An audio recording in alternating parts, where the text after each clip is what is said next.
Hello everyone. Now I am going to introduce the chapter How do organisms reproduce.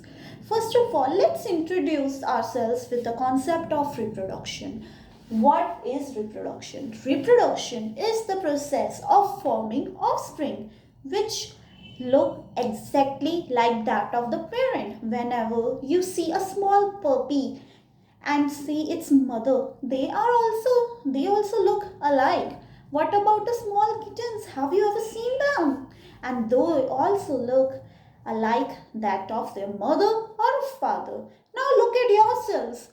You may have some features like that of your papa or like that of your mama. So do you know how do these characteristics reach to you? So why so we will discuss this in the next chapter. It is the topic of next chapter. But before, we should understand what is the need of reproduction. Why do the organism reproduce? It is not as important as eating food or as breathing. The organism may survive without reproducing. Then why do the organism need to reproduce? For the continuity of the species. Just for the sake of the species that remains on the earth, the organism hence have to reproduce. If the no bear reproduces, means there are no little bears on the earth, then there will be no larger bears and ultimately the bear species will extinct. And same goes for the pandas and human beings and as many organisms and species you can think of. The rule is same. If the species wants to survive, then it should reproduce. Now, are the offspring exact copies of their parents, and how do they look alike?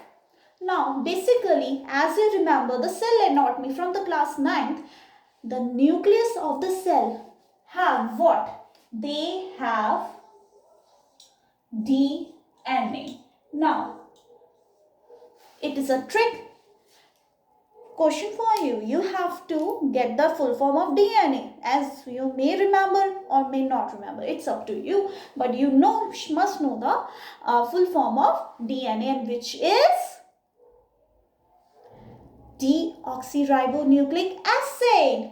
Okay, so basically, there are two types of cell in an organism. One is germ cell and one is somatic cells. These cheek cells, these eye cells, all cells are our somatic cells. They do not participate in the process of reproduction. But the cells which participate in the reproduction are the germ cells. And these germ cells carry DNA, and this DNA is transferred from the parent to the offspring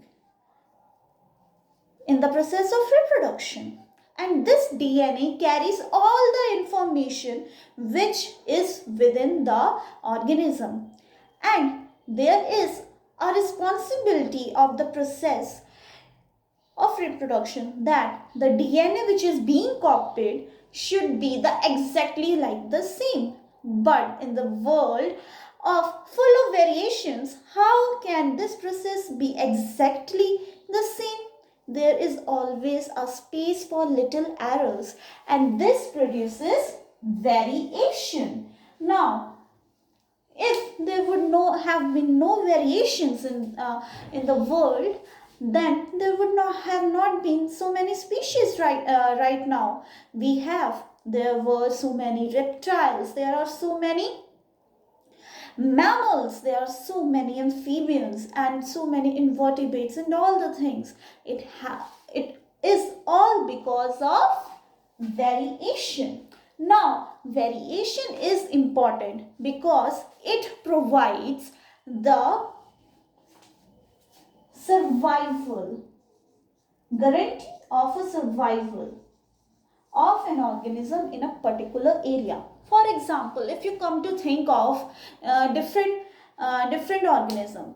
Now imagine there are so many macaque monkeys, the common monkeys which may you see in the forest. They are the same monkeys which are in the Japan. They are the same monkeys which are in the China. Macaque monkeys.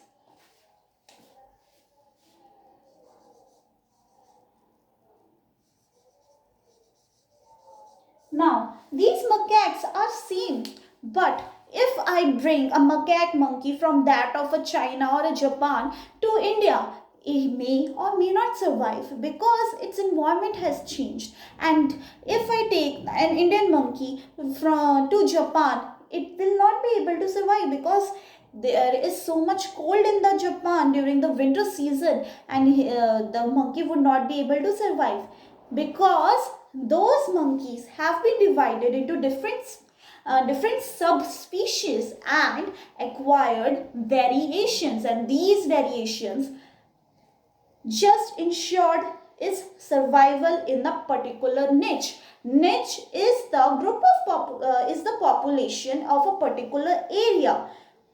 So the variation ensures the survival of the population or the particular species in a environment or ecosystem. So in the next video we will discuss about modes of asexual reproduction.